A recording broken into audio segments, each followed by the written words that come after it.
Out here at Loveday 4x4 Adventure Park, we call this track here the Speedway. We test vehicles and caravans on it to see how they perform on the dirt. But a public dirt road is anything but a speedway. Is that right, Dave?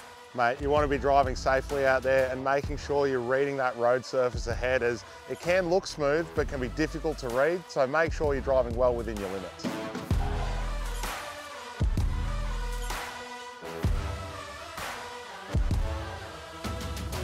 Now, particularly at the moment when we've had so much rain around Australia, everyone thinks their roads are bad. But I'll guarantee you the country roads that aren't sealed are a whole lot worse. Your braking distances increase, particularly when you're towing, and you've got to keep your wits about you. You get a little bit of corrugation on here in some corners and your control diminishes greatly. Look, sealed roads can be pretty rough too, but these surfaces are much harder to read and they can change with different weather conditions, wind. So even if you drove it a couple of months ago, just keep an eye on what's in front of you, because there's no guarantee that it's the same as last time. There is no rule book, you learn out here by experience. But generally, you'll gain experience by making mistakes. So if someone can give you some advice, take it. My advice is stick it in four-wheel drive. Everyone thinks it's cool to go out there in two-wheel drive and get the back hanging out. It just becomes dangerous.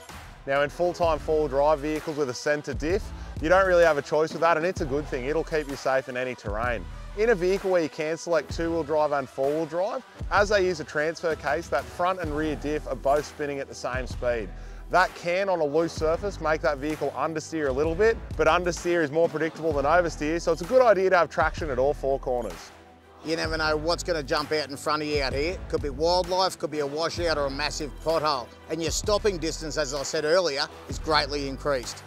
Now it's important to make sure that whatever trailer braking system you've got on that trailer, you keep that adjusted on each surface. So as these surfaces change, fiddle around with what your brake control is to make sure that it will help you pull the vehicle up, but won't lock it up and get that fishtail going. You can plan as much as you want, but you never know what's going to happen. That's why it's important to take Dave and his team with you when you head out there. Even the most experienced drivers doing all the right things can be caught out at times, so if you do have trouble in the bush, it's a good idea to have insurance that goes there too.